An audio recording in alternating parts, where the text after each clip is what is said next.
back. And I think we are very much still a patriarchal state, one where like our very rules of how we run our tax system, our welfare system, really still benefits men more than women and keeps women economically dependent on men in what is still a largely male breadwinner system. But I do think that the recession is throwing up some really significant challenges in that regard, and one that unfortunately, while it will narrow the gender gap in terms of gender equality, it will only narrow it because it will pull men's economic participation rate down nearer to that of women. So whilst I always wanted to have gender equality and to narrow the gaps between men and women, I always thought of it as women's economic participation levelling up to men. What we're seeing is the opposite. We're seeing men's economic participation being dragged down very, very dramatically, and I think more dramatically than anybody realises. Before the recession, men didn't tend to participate in part-time work in Ireland. About 6% of men were part-time workers. Now 12% of men are part-time workers. A phenomenal increase in the state of 5 years. So we're seeing a very significant restructuring of our labour market into a much more low-paid and precarious labour market. It's bad for women, it always has been bad for women, but it's going to be increasingly bad for men. So the kind of equality that we're getting is a negative equality for both genders rather than a levelling up to a more decent one. And of course, that has a huge class dimension, because not all men will be vulnerable to low quality part-time employment, and not all women will be vulnerable to that either. So the degree to which the recession is being used by some employers as an opportunity to run down employment, to downgrade it, will have very significant class dimensions. And I think we really will see a dual economy emerging, where we will have a decent, that idea of the precariat that Guy Standing says is actually becoming a real feature if we look at some of the underpinnings of what's happening. Michael talked about an occupation of the mind being the greatest tragedy of imperialism. And I think certainly we have seen a tragic narrowing of the political imagination in Ireland in terms of the possible range of responses to the recession. Clearly, Republican values could do much to guide some of the distribution decisions that we're having to make in the strategy. And while a lot of people will argue that the Troika in town has diminished economic sovereignty, and it must have to some degree, I'd like to make the case that it hasn't diminished it as much as the government will make out that it's done. Even a recent report from the central bank, from the Irish Central Bank, which will be in some ways biased, it shows that the other programme countries under the care of the Troika, Portugal, Greece, Cyprus, they have hugely different approaches to how they decide on what proportion of tax and expenditure they have. So we've been told for the last 3 or 4 weeks ad nauseum that we have to have a 2-to-1 tax expenditure ratio. We have to have 1.25 billion in tax and 2.5 billion in expenditure cuts. It's almost like the Bible. It's just like a mantra that has been driven into our heads. That is the government's choice. It doesn't say that in any Troika agreement. It doesn't say it in the Portuguese one, in the Greek one, or in the Cyprus one. It is the government's choice to do it that way. They could just as easily say 1 to 2 in the other way. A third in expenditure cuts and 2/3 in taxation. It's nothing to do with a loss of sovereignty, and it's nothing to do with the Troika. And I think we give too much of our sovereignty away to the Troika by not seeing who's making the actual real decisions on the ground. What the Troika say is deal with your deficit.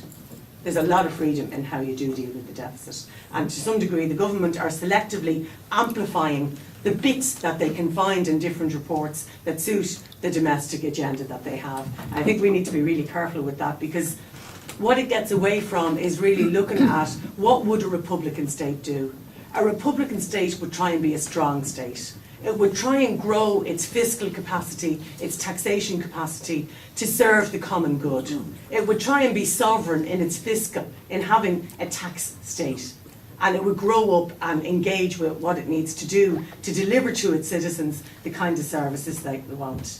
At the moment, our tax rate, our overall tax burden across business, across citizens, workers, is the 5th lowest in the EU 27. We're at a level with Latvia, Bulgaria, Slovakia and Spain. They're our friends. So if we think we can get public services for the 5th lowest tax take in Europe, I think we're very much mistaken as a people. And I think that's the kind of debate a republic would have. It would ask, well, what kind of common good do we want? And how do we fund a common good? If we want to be sovereign, we have to fund it ourselves. That means a taxation system that enables us to have the quality of life that we deserve. We need that kind of a debate in a real republic. I think the other area where we see a very elastic concept of what sovereignty means is in our industrial policy. I simply don't understand why, in a tragic narrowing of economic imagination, we think we can only grow our economy by virtue of foreign direct investment. And like I was talking with friends when the Notre Dame Navy match or that game was on with the whatever American football, and I just said it felt like we were prostituting ourselves as a nation, begging, bending down before our foreign direct investors and begging them, saying we'll do anything to please you, to entertain you, please come on in. When the truth is the kind of money that we're investing in bringing in foreign direct investment, if we did use that investment properly for our small and medium enterprises, we could grow our own economy, it would be more sustainable, it would stay local, and it would be more environmentally sustainable as well. And I think it is that occupation of the mind that we simply cannot get our heads around the idea that we could grow our own economy without orientating it towards the needs of the foreign direct investor and the financial corporatism. And the other really striking thing I heard, and it's on the same point, but I do think it's worth dwelling on, was why haven't we been able to reduce our pharmaceutical bills in terms of the cost of our medicines? And the chilling thing, we didn't want to go too heavy on the pharmaceutical companies in the negotiations in case they took their foreign direct investment out. So the price we pay for their jobs is the highest medicine costs in Europe. Like, what are we doing? Does a republic do that if any of the values were there?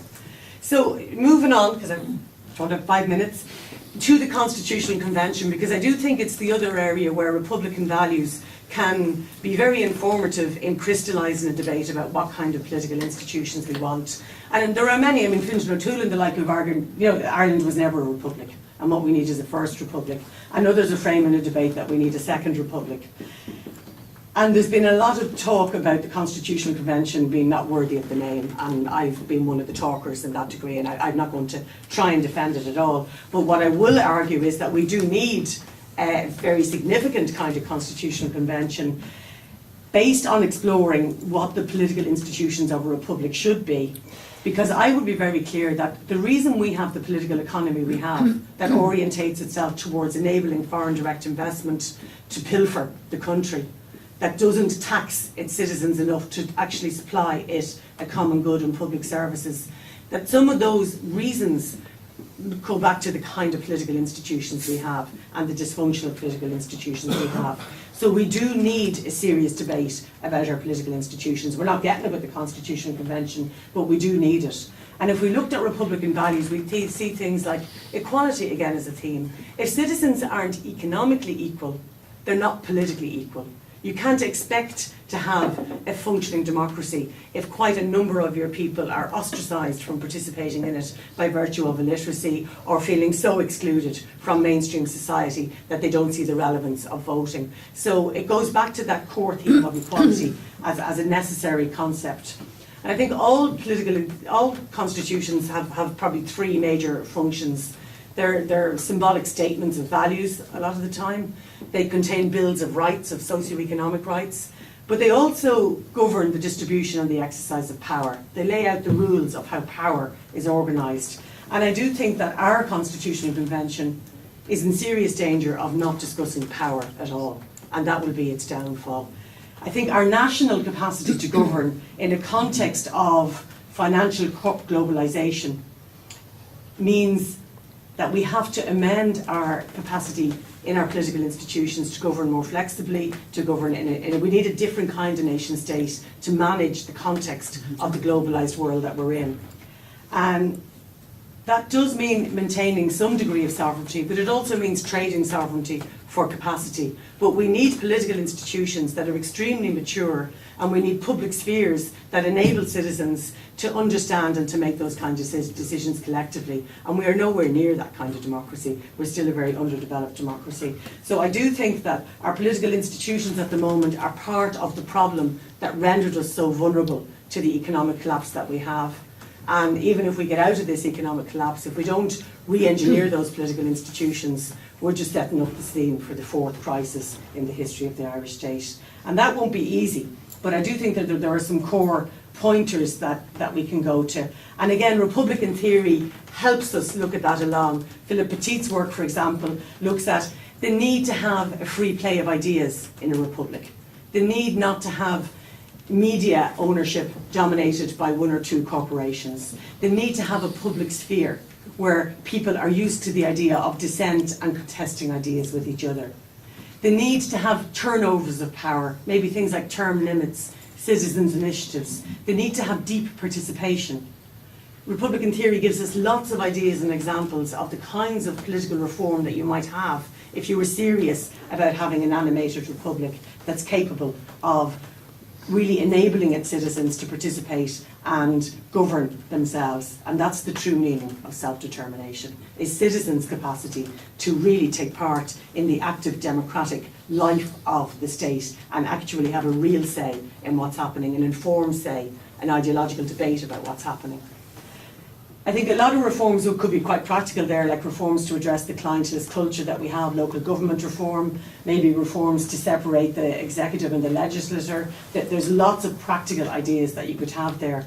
Now, it's very clear that the Constitutional Convention that's been set up doesn't intend to get into that space, but I do think that Republican values can be used to very succinctly argue and to draw out the need for those kind of reforms.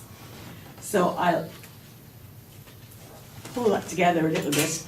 I do see some hope, I suppose, in terms of the crisis. I mean, I think in spite of the Constitutional Convention, it will trigger some desire on the part of people to talk about political reform. And I mean, I would hope that maybe a seed might be planted that the government won't be able to maintain within the Constitutional Convention. And I think, there's civil society groups like Claiming Our Future and Second Republic have been trying to animate that kind of debate and reform, and that there are some options there.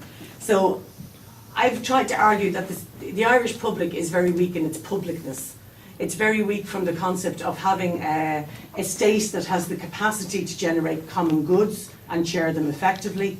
And it's very weak in its capacity for a state to have a public sphere, a public dialogue about what people want that enables them to participate in it effectively as citizens. So the very concept of republic is rooted in public, and that's where we fail on the two litmus tests of economic and social policy and of our political institutions. And I suppose just with a note of hope would be that one public sphere that seems to have outlived the Celtic tiger and maybe has grown in strength over the course of the crisis has been these kind of public spheres that are more society controlled, summer schools and the like. And I am quite struck at some of the creativity that's beginning to bubble up in civil society, hedge schools, mind fests, political discussions at music festivals. That is kind of a new feature of Irish civil society, and that reflects a growing demand, I think, on the part of people to create these public spheres themselves, and to maybe engineer the energy for the reforms that I'm talking about. So I would always be hopeful that maybe we could rise to the challenge of those kind of themes and the kind of things that marked out what Greaves hoped for himself from his life and his political work. So I'll leave you with that.